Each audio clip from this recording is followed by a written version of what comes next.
مشهورة dadkan ay wada yaqaanaan oo loo wada jeedo oo public ah laakiin soonka secret waa kaliya waxa u dhaxaysa adoonka iyo Ilaahay u dhaxaysa oo kaliya. Assalamu alaikum everybody, welcome to Tayo Professional Studies Academy. First, I'm very much thankful to the Almighty Allah. Praise and glory can't be mentioned. A mere occasion and bestowed on us intelligence to see the difference between what is good and what is bad, and perception to recognize what is present now and what may come in future. So as we all know, we are in the holy month of Ramadan. So today's video lesson, I'm going to talk about something about Ramadan. So Ramadan is the 9th month of Muslim calendar. The month of Ramadan is also its period when the Holy Quran was sent down from heaven, a guidance into mean, a declaration of direction and a means of salvation. It is during this month that Muslims fast. It is called the fast of Ramadan, and last is the entire month. Ramadan is the month that Muslims concentrate on their faith and spend less time on the concerns of everyday lives. Ramadan is a time of worship and contemplation. During Ramadan, Muslims are not allowed to eat or drink during the daylight. Also, smoking and sexual relations are forbidden during fasting. At the end of the day, the fast is broken with prayer and a meal called iftar. It is common for Muslims to go masjidis and spend several hours for praying Tarawih and Tahajjud the last 10 days of Ramadan and reading several chapters of Holy Quran. So the Messenger sallallahu alaihi wasallam says in authentic hadith, when it is the first night of the Ramadan, the gates of the paradise will be opened. The gates of the nar, or the gates of the hellfire, will be shut or closed. The shayateen, the main leader, devils, will be chained or locked down. This is truth. These things happen in the world of the unseen. So Ramadan, the world changes in the Ramadan. This is why Ramadan is a special time, and your soul or our soul responds to that. So to really upgrade our iman and upgrade our taqwa and connection to Allah Azza wa Jal.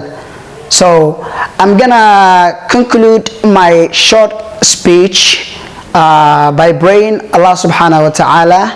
I am supplicating to the Almighty Allah to give us His mercy and forgive our sins. May Allah give us true guidance. May Allah accept for us the good deeds that we are doing in this holy month.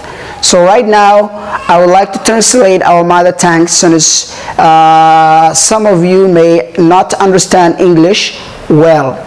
Assalamu alaikum warahmatullahi wabarakatuh. Bulshooyinka Soomaaliyeed meel walba aad joogtaan, saad ogsoontihiin waxaan ku guda jirnaa bisha barakaysan ee Ramadaan kuna saan ognahay waa bisha 9aad ee taariikhda Islaamka ama bilaha Islaamka.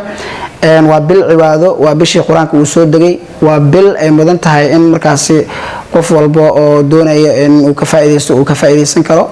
Waa bil qofka uu noloshiisa ku tadbiiqinayo wanaaga, waa bil uu ku ilaabayo qofka xumaanta. sidoo kale bishan waxay leedahay fadaa'il fara badan ay leedahay. waa tobanka ugu horeeya oo kale waa raxmad, tobanka xiga waa dambi dhaaf, tobanka ugu dambeeyana waxaaba ku jiraba Laylatul Qadrka ku jiro oo ka qeyr badan kun bilood ka qeyr badan sida Ilaahay Quraankiisa uu inoogu sheegay. waa marka bil waxa weeyaan run ahaantii aad u faa'iido badan oo qofka caqliga leh kaliya uu ka faa'iideysto. annagana insha Allah waxaan rajaynaynaa inaan ka faa'iideysano guud ahaan meel kasta oo dunida aan ka joogno. muslimiinta oo dhan waxaan u rajaynayaa hadii Ilaahay yiraahdo inay sida ugu wanaagsan ugu qeyrka badan ay kaga faa'iideystaan.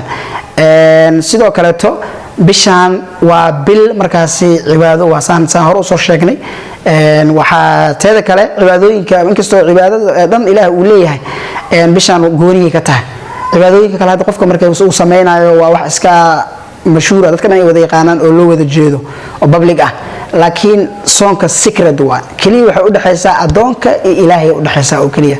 hadda qofka markuu salaada tukanayo oo kale dadka oo dhan wada arkayaan, markuu zakada bixinayo dadka oo dhan wada arkayaan, markuu shahaadana islaamku uu aqbalayo sidaas oo kaleeto laakiin marka uu sooman yahay kaliya waxa ogaan karo Allah subhanahu wa ta'ala hadaa tiraado waan soomanahay oo qolkaada hoos ah ka soo xirto wataradii xalay oo suxuurta kaaga har cabto galabkii casirkana masaajidka aad timaad tiraado Allah ilaahay soonka maanta uu yahay aad tiraado kulli waxa lagu leeyahay ilaahay uu ku macnaha ku fududeeyo lagu leeyahay qofku ogaan kara ma jirto marka waa sababtu ilaahay uu leeyahay soonka aniga leh anigaana thawaabkiisa bixinayo marka cibaadooyinka kale thawaabkooda waa la taban laabaya wax iska tirsamaayo hala taban laabo hala boqol laabo wax iska tirsamaayo waay laakiin wax ilaahay uu ku yiri ana abaal marinayo kulli wax oo aan qiyaasi karna maahan insha Allah xarajeen ana ka wada faa'iideysano ilaahay khayrkiisa hana waafajiyo sanadkiisa kalena nabad iyo bashbash iyo barwaaqo Allah u gaarsiyo waa maasantiin assalamu alaykum wa rahmatullahi wa barakatuh